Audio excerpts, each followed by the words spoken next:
Hello my dear friends, एक बार फिर से स्वागत है आपका आपके अपने यूट्यूब चैनल में। आज के इस वीडियो में हम बात करने वाले हैं अल्कोहलिक लीवर डिसीज़ के बारे में। आज के इस वीडियो में मैं आपको ये भी बताऊंगी कि आखिर कितनी ड्रिंक्स आदमी कितने वर्षों तक पिएगा तो उसको अल्कोहलिक लीवर डिसीज़ का खतरा हो सकता है। देखिए, फैटी लीवर या लीवर डिसीज़ के तो बहुत सारे कारण हो सकते हैं, लेकिन हम यहाँ बेसिक फोकस करने वाले हैं अल्कोहल के बात पर। तो चलिए वीडियो शुरू करते हैं।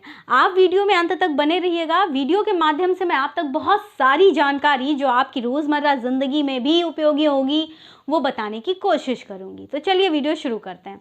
तो अल्कोहलिक लीवर डिसीज़ की अगर बात करें हम तो इसके 3 स्टेजेस होते हैं, यानी लीवर संबंधित समस्या। इसमें 3 स्टेजेस आते हैं, यानी कि ये जो लीवर में जो समस्या होती है ये स्टेज दर स्टेज यानी परत दर परत आगे बढ़ती है और समय के संग संग गंभीर भी होती है। तो जो सबसे पहली स्टेज है वो है अल्कोहलिक फैटी लीवर, जिसको हम स्टेटोसिस भी कहते हैं।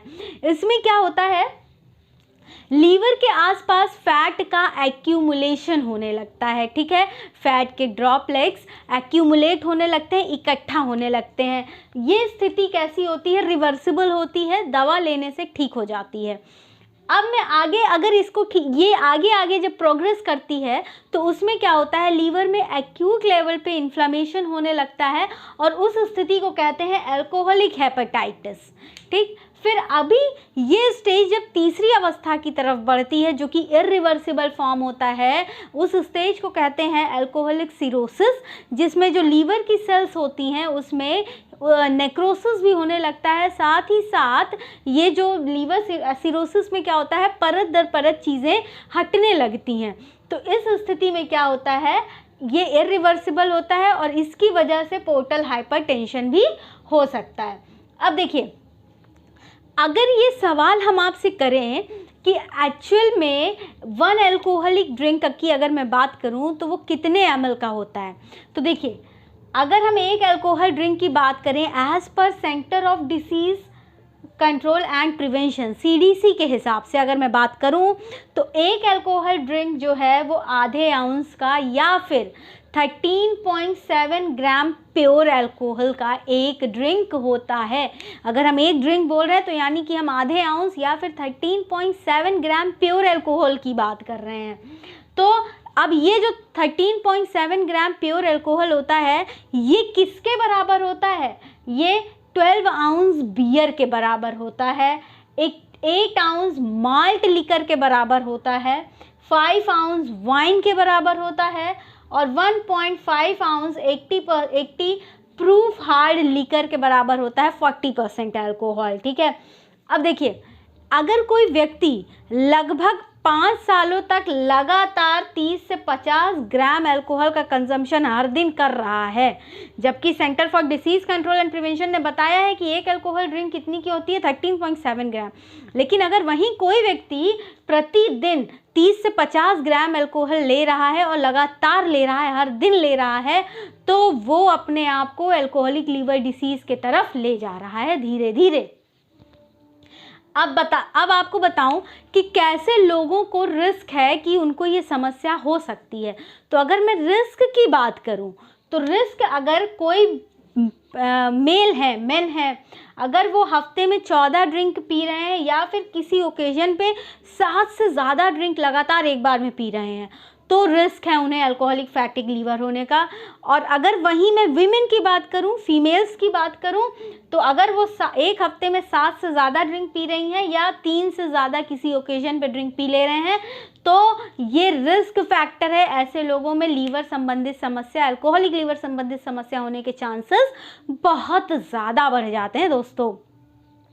देखिए, अब तक की जो मैंने बात की, मैं उम्मीद कर रही हूँ कि वीडियो आपको अच्छा लग रहा होगा और मेरी बताई हुई चीज़ें आपको बहुत आसानी से पहुँच रही होंगी।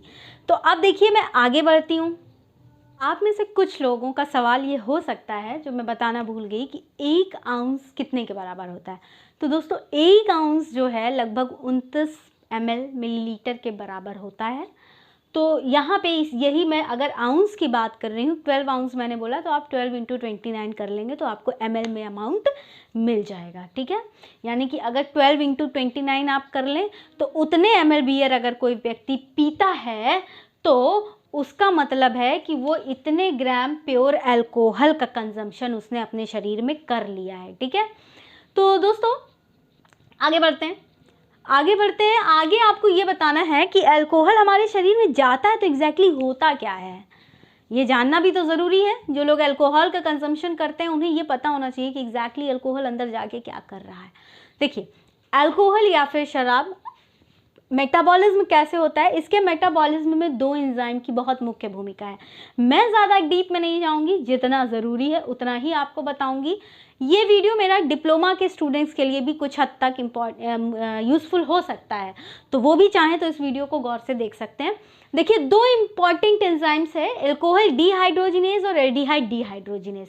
अब यहाँ क्या होता है कि अल्कोहल लिया वो कन्वर्ट होता है एसिटाल्डिहाइड में, किसकी सहायता से, अल्कोहल डीहाइड्रोजिनेज की सहायता से। अल्कोहल डीहाइड्रोजिनेज की सहायता से अल्कोहल एसिटाल्डिहाइड में बदला और ये एसिटाल्डिहाइड बदलेगा किसमें, एसीटेट में, किसकी सहायता से, एल्डिहाइड डीहाइड्रोजिनेज की सहायता से, ठीक है। दोनों एंजाइम के मैंने आपको जगह बताई।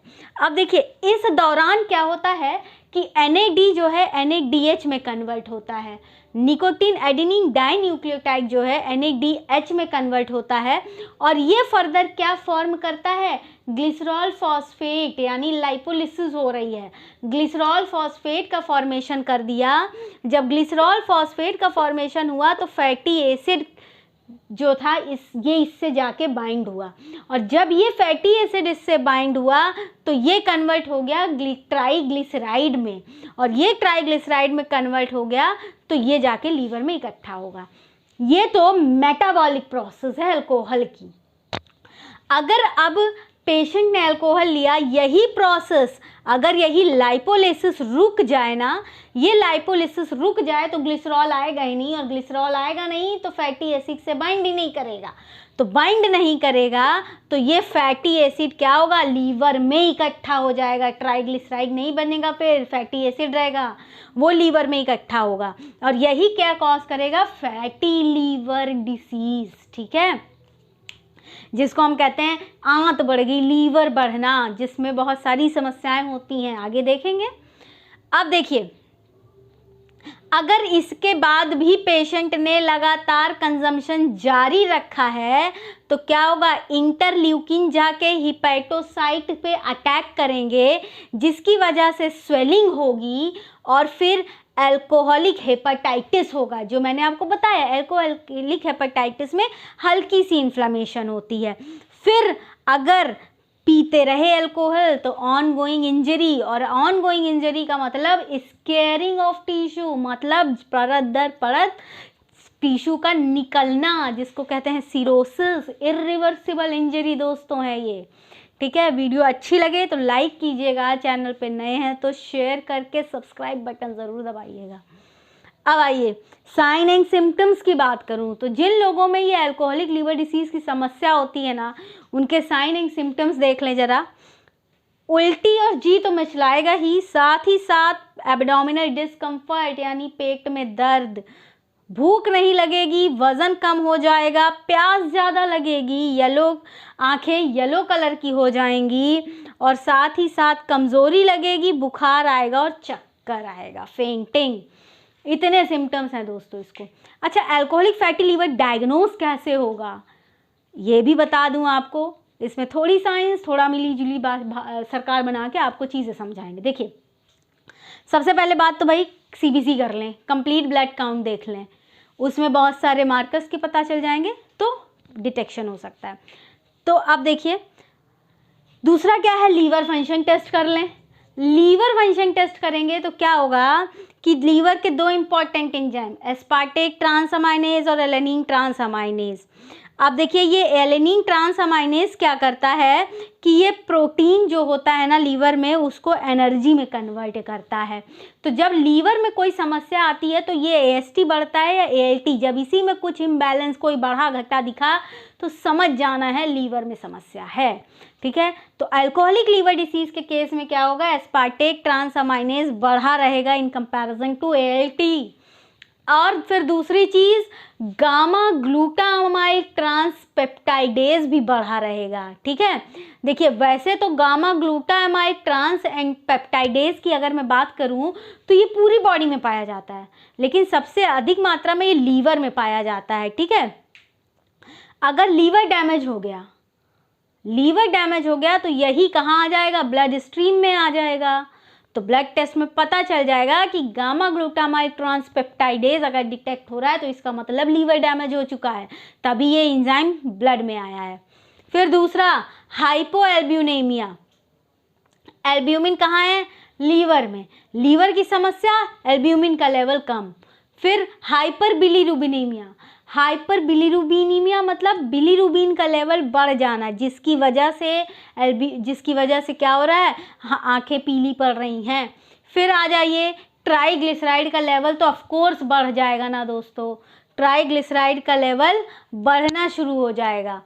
अब देखिए इसको और कैसे डिटेक्ट कर सकते हैं, पेट में डिस्कम्फर्ट जो हो रहा है तो एब्डोमिनल अल्ट्रासाउंड करवा लें, और क्या करें, बेसिक मेटाबॉलिक प्रोफाइल पेशेंट की चेक की जा सकती है।